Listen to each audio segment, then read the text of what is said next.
আসসালামু আলাইকুম। আশা করি সকলেই ভালো আছেন। তো বাংলাদেশে যারা ইউরোপের উদ্দেশ্যে যাওয়ার জন্য বিভিন্ন মাধ্যমে চেষ্টা করতেছি, তো আমরা জানি বর্তমানে বাংলাদেশের পরিস্থিতি সম্পর্কে। বাংলাদেশে বর্তমানে যে অন্তর্বর্তী সরকার রয়েছে, সে অন্তর্বর্তী সরকারের প্রধান উপদেষ্টা হচ্ছে ডক্টর মোহাম্মদ ইউনূস।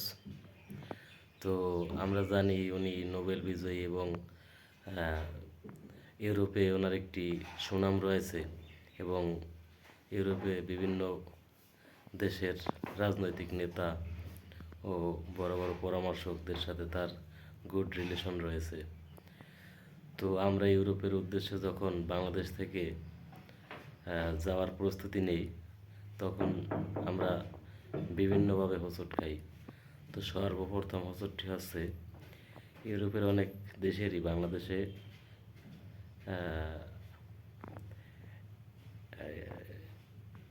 অ্যাম্বাসি নেই।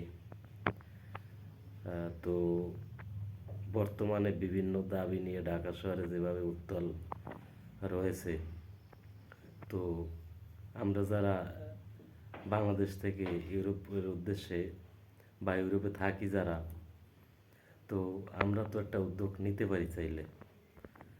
তো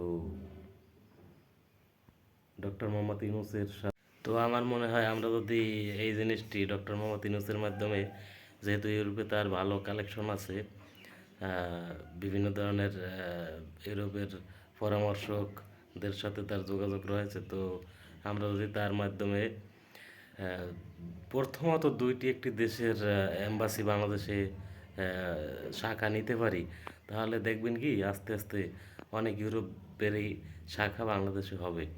তো আমাদের উচিত বাংলাদেশে বর্তমানে এই সরকারের মাধ্যমে এম্বাসির দাবি আদায় করা, যাতে আমাদের ভবিষ্যতে যাতে ইন্ডিয়া যাতে যেতে না হয়। দেখেন, বাংলাদেশে অনেক কান্ট্রি এম্বাসি নেই। প্রায় সব রাষ্ট্রের এম্বাসি রয়েছে।